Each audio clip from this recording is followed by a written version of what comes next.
This should not be Real Madrid's style of play, especially with these type of players. That should not be Bellingham's role on the team. Endrick as a right wing, Endrick, out of anybody you could have put, you need Rodrigo on the ball running at players. You need Vinicius on the ball running at players. I honestly think Carlo Ancelotti's time is up. Zidane will be able to humble these players a little bit because they need a bit of humbling. Hello everyone, welcome to today's podcast. My name is Shaheen and just finished watching the second leg of the Real Madrid Arsenal game.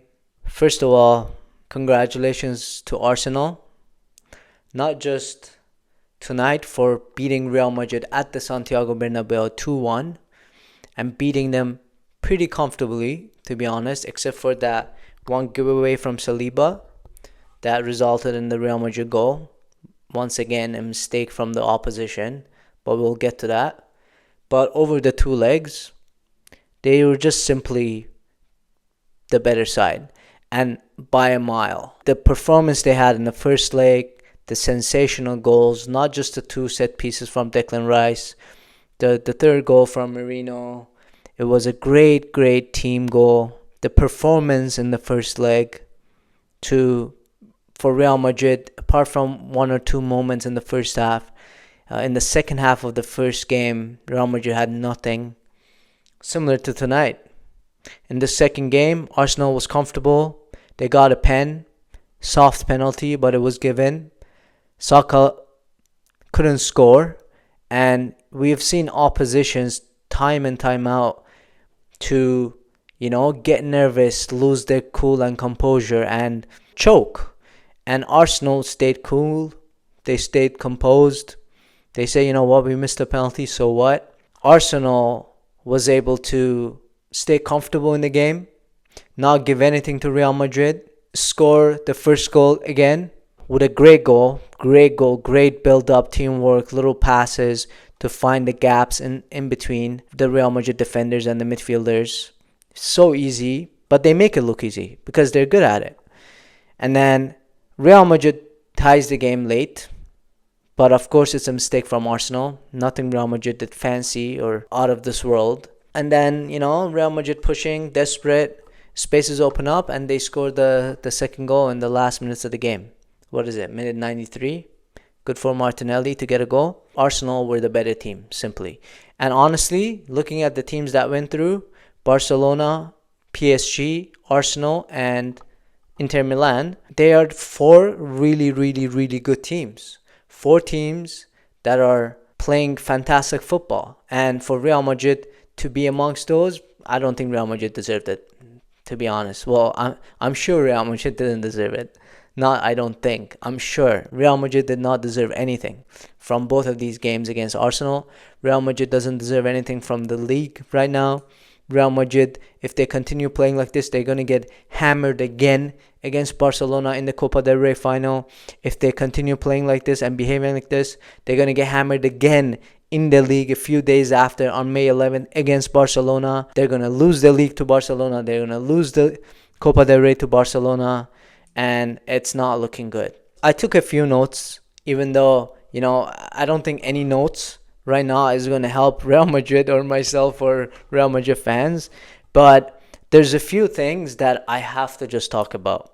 First of all, the tactics were just not working in the first half. The backline was too risky. Alaba got a yellow in the first few minutes. He was there for his experience, not because he was match fit. He got a yellow card in the first 3 minutes. You don't expect that from an experienced player. That's number one. Then you have Lucas Vazquez on the other side with Raul Asensio. Lucas Vazquez, I don't even know what to say to that anymore. He shouldn't even be on the team. No disrespect. And then him being alongside a youngster, Raul Asensio. And then he was on a yellow.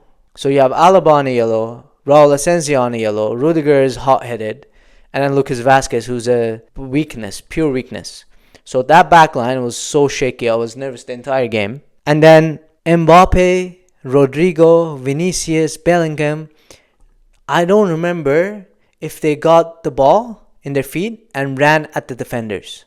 Not one. Like in the second half, Vinicius started running at defenders, starting running at the Arsenal's fullbacks and center mids and center backs, and he was receiving the ball. That should have happened from the first half. You need Rodrigo on the ball running at players. You need Vinicius on the ball running at players. That was not happening. It just wasn't. And in the second half, in minute 70, it's too late, man. It's too late. Against an organized, structured team like Arsenal, it's too late. Rodrigo came off in the second half. Why? I mean, if you took off Rodrigo and brought Brahim Diaz, I would understand that. But Ancelotti puts Endrick as a right wing. Endrick, out of anybody you could have put. You could have put Lucas Vazquez there. You could have put Valverde there. You could have put Brahim Diaz there. You could have Modric there. Endrick, right wing. Endrick is the only actual striker on the team that knows how to come and receive the ball, that knows how to make runs in behind, better than Mbappe actually at times. So move Mbappe to the right wing at least. Like, you bring in Endrick, put him as a right wing because at minute 60, take Rodrigo off, and you think this is going to make a difference? I don't know, man. Like, it's so frustrating. I watch this team. I watch them every single week. I watch them 3 times a week. I know the characteristics of the players. Endrick is not a right wing. And don't tell me Carlo Ancelotti and his coaching staff don't know this. But why? I would love to know why he brought Endrick and he's done it once or twice in the league or in the Copa del Rey, in the cup games. In those games, you're like, he's just trying to give some playing time. He doesn't want to move Mbappe around because he wants Mbappe scoring the goals. Whatever his reasons are, fine. But you're bringing Endrick to score goals, right? He's barely gotten playing time. It's minute 60. You have to score. And you put him right wing. I don't know, because you want him to play inside as a inverted winger / striker so Valverde can go wide. Well, it didn't work, bro. It didn't work. It didn't work out. At this point, honestly, Real Madrid's tactics have been just kick and run, hope for individual brilliances, individual moments from Mbappe, Bellingham, Vinicius, Rodrigo, whoever. Hope for last minute comebacks.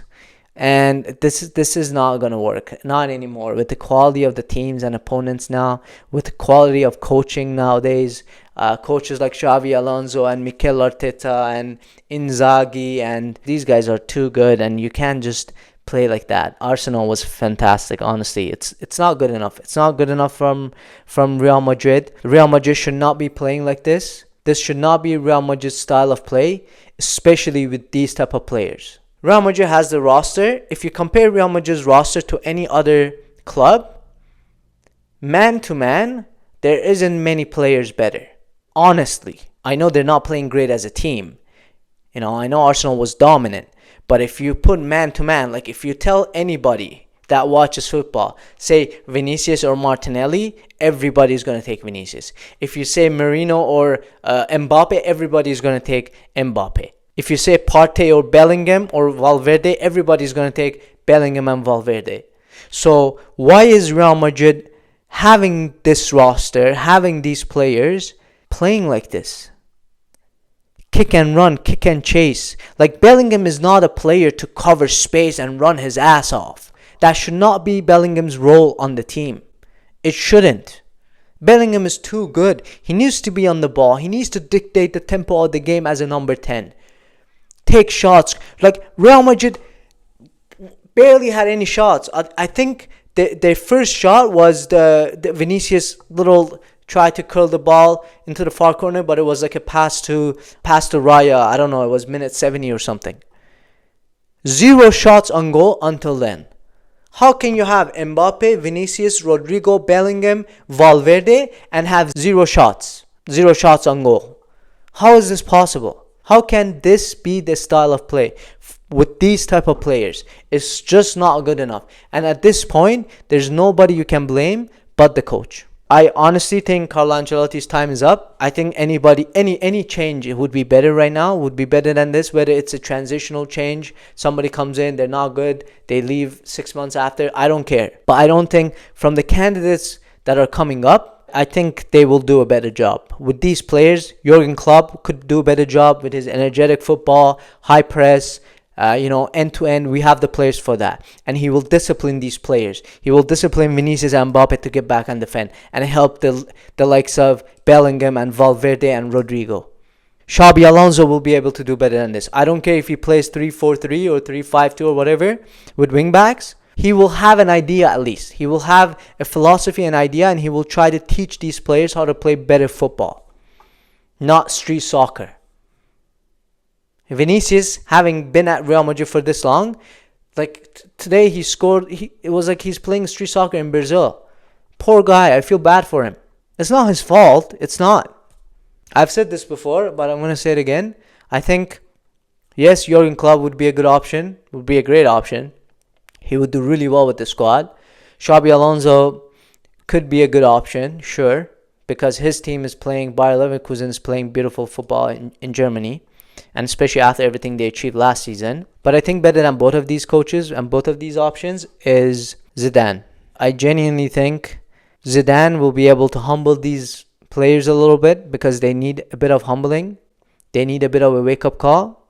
He will be respected, not just for his name and for his aura, but also for what he has achieved at Real Madrid. The first time he was Real Madrid's coach, he was great. The second time he came back, he won 3 Champions Leagues in a row.